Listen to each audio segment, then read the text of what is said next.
నమస్తే, welcome to Disha TV. Parliament ఎన్నికల నేపథ్యంలో తెలంగాణ సిపిఎం ఒక కీలకమైన నిర్ణయం తీసుకుంది.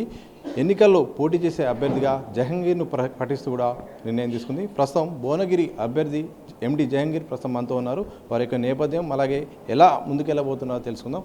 ముందుగా సిపిఎం భువనగిరి అభ్యర్థిగా మేము ప్రకటించినందుకు మీకు ముందుగా ఆల్ ది బెస్ట్ అండి. నమస్కారం అండి. సో తీవ్ర పోటీ అయితే నడిచింది. పేపర్లో కూడా చాలామంది పెద్ద పెద్ద పేర్లు వినిపించినాయి. ఆ నేపథ్యంలో మీకు అవకాశం వచ్చింది. ఈ యొక్క అవకాశాన్ని ఎట్లా చూస్తున్నారు? ఈరోజు భువనగిరి పార్లమెంటరీ నియోజకవర్గ అభ్యర్థిగా సిపిఎం పార్టీ కేంద్ర కమిటీ రాష్ట్ర కమిటీలు నా పేరును ప్రకటించడం జరిగింది. ముందుగా కేంద్ర రాష్ట్ర కమిటీలకు ధన్యవాదాలు తెలియజేస్తున్నాను. దాంతోపాటు భువనగిరి ప్రాంతంలో అనేక ప్రజా ఉద్యమాలు జరిగాయి. ఆ ప్రజా ఉద్యమాల్లో 35 సంవత్సరాలుగా ఉద్యమంలో నేనున్నాను. 1991లో నా గ్రాడ్యుయేషన్ పూర్తయింది. 92 నుండి పార్టీలో క్రియాశీలక కార్యకర్తగా పనిచేస్తున్నాను. పూర్తికాలం ఉద్యమంలో ఉన్నాను. అనేక నిర్బంధాల్లో అనేక ఆటుపోట్లలో పనిచేసినటువంటి అనుభవాలు ఉన్నాయి. దాంతోపాటు ప్రజలతో మమేకమైనటువంటి పరిస్థితి ఉన్నది. నేను చిన్న వయసులోనే 1995లో రామన్నపేట మండలం మునిపంపల గ్రామం సర్పంచ్గా 25 సంవత్సరాల వయసులోనే ప్రజలందరూ కూడా అద్భుతమైనటువంటి మెజార్టీ, మండలంలో టాప్ మెజార్టీతో నన్ను గెలిపించారు. ఆ రకంగా నా గ్రామ ప్రజలను నేను మరవలేను. అన్ని తరగతుల ప్రజలు నన్ను సహకరించారు. ఆ రకంగా సహకరించినందుకు గ్రామ అభివృద్ధి విషయంలో ఇప్పటికి కూడా చెరగని ముద్ర వేయడం జరిగింది. కాబట్టి రాజకీయ పరంగా నేను ఈ ఉద్యమమే జీవితంగా కొనసాగుతున్నాను. కాబట్టి నిరంతరం ప్రజా సమస్యలతో పనిచేస్తూ ప్రజల్లోనే ఉంటున్నటువంటి పరిస్థితి యాదాద్రి భువనగిరి జిల్లా కాదు. నేను రామన్నపేట ప్రాంతం, నకరేకల ప్రాంతం, మునుగోడు ప్రాంతం, అలాగే మొత్తం ఈ 7 నియోజకవర్గాలకు సంబంధించినటువంటి పరిస్థితుల్లో నేను పరిచయం ఉన్నటువంటి వ్యక్తిగా ఉన్నాను. ఆ రకంగా మా పార్టీ కేంద్ర కమిటీ అభ్యర్థిగా నిర్ణయించడం జరిగింది.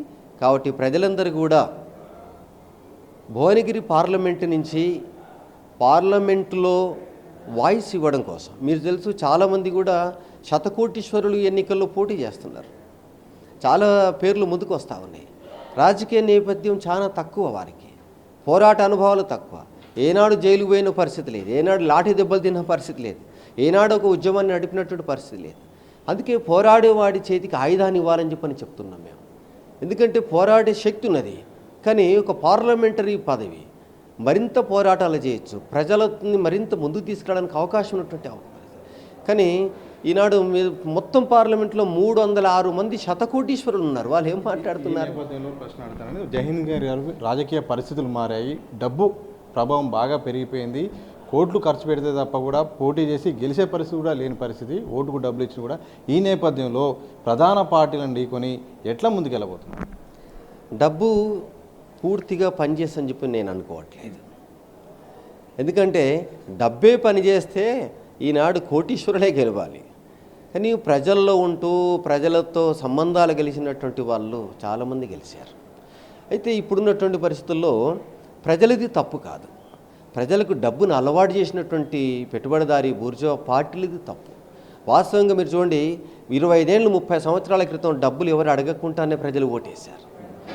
ప్రజలు నిజాయితీగా ఓటేస్తున్న సందర్భంలో ప్రజలందరూ కూడా కమ్యూనిస్టుల వైపు ఉన్నారు, ప్రజలందరూ కూడా నిజాయితీగా ఓటేస్తున్నారు. కాబట్టి వీళ్ళ పత్యం తప్పించాలని చెప్పని డబ్బు అలవాటు చేశారు. ఏనాడు కూడా ప్రజలను మాకు డబ్బు ఇవ్వండి ఓటేస్తామని చెప్పనలే. కాబట్టి డబ్బు అలవాటు చేసింది ఈ పార్టీలు. ఇప్పటికీ కమ్యూనిస్ట్ పార్టీగా మేము ప్రజలందరూ విజ్ఞప్తి చేస్తున్నాం, డబ్బుతో గెలిచినటువంటి వాడు డబ్బు కోసం పనిచేస్తాడు, ప్రజల కోసం పనిచేయడు. ఆ అనుభవాలు కూడా ఉన్నాయి. ఓడినా గెలిచినా ప్రజల్లో ఉండి పనిచేసే వాళ్ళు కమ్యూనిస్టులం మేము. రేపు గెలవచ్చు, రేపు ఓడవచ్చు, కానీ నిరంతరం ఉద్యమంలో ఉంటాం, ప్రజల్లో ఉంటాం. రేపు ప్రజల కోసం జైలుకి వెళ్ళడానికి సిద్ధంగా ఉన్నాం. కాబట్టి డబ్బు, కులము, మద్యము ఇవన్నీ కూడా భ్రమలు గొలిపేటట్టు విషయాలు. నేను అవి శాశ్వతం కావని చెప్పి అనుకుంటున్నాను. ప్రజలు చాలా చైతన్యవంతంగా ఆలోచన చేయాలి. ఎందుకు మంచి చెడుని ఆలోచన చేయండి, ఎవరు ఎలాంటి వ్యక్తులో చూడండి. వ్యక్తుల్ని చూడండి, రాజకీయ పార్టీల యొక్క స్వభావాన్ని, వాళ్ళ విధానాలు చూడాల్సిందిగా నేను ఈ సందర్భంగా విజ్ఞప్తి చేస్తున్నాను. సో మీ అభ్యర్థిత్వం ప్రకటించారు, మీ మిత్రపక్షం అయితే ఎలాంటి ప్రకటన చేయలేదు. మరి పొత్తు ఉండనుందా? మిత్రపక్షంతో కలిసి వెళ్ళనున్నారా? మరోవైపు కాంగ్రెస్తో పొత్తు అనే వార్తలు వస్తున్నాయి. పొత్తు ఉంటుందా లేదా, ఎట్లా చెప్తారు? ఇది మా పార్టీ, రాష్ట్ర పార్టీ, కేంద్ర కమిటీ ఈ విషయాలపై చర్చిస్తుంది. ఎందుకంటే దాదాపు కమ్యూనిస్టులుగా మేము అందరూ సహకారాన్ని కోరేవాళ్ళం. కానీ ఇప్పుడున్నటువంటి పరిస్థితుల్లో ఎవరు ఏ రకంగా రాజకీయ సమీకరణ జరుగుతాయనేటువంటి విషయం మా పార్టీ సెంట్రల్ పార్టీ అలాగే రాష్ట్ర పార్టీ పరిధిలో ఉన్నటువంటి విషయంగా నేను భావిస్తున్నాను. సో మరోవైపు భువనగిరి అభ్యర్థిగా మీరు ప్రజలకు ఏం పిలుపునిస్తారు? మీకు ఓటు వేయాలంటే ఎందుకు వేయాలి? చాలా స్పష్టంగా నేను చెప్పదలిచాను. భువనగిరి పార్లమెంటు నియోజకవర్గ సమస్యలపై సంపూర్ణమైనటువంటి అవగాహన ఉన్నటువంటి వ్యక్తులుగా, ఉద్యమాల్లో ఉంటున్నటువంటి వాళ్ళంగా, మీరు ఇప్పుడు ఏ వ్యక్తినైనా భువనగిరి పార్లమెంట్ ఎల్లలు చెప్పవనండి, దాని యొక్క సరిహద్దులు చెప్పవనండి, దాంతోపాటు అక్కడ ప్రజా సమస్యల మీద ఒక 10 నిమిషాలు మాట్లాడమనండి, మాట్లాడలేరు. వాళ్ళకి ఆ రాజకీయ అవగాహన లేదు.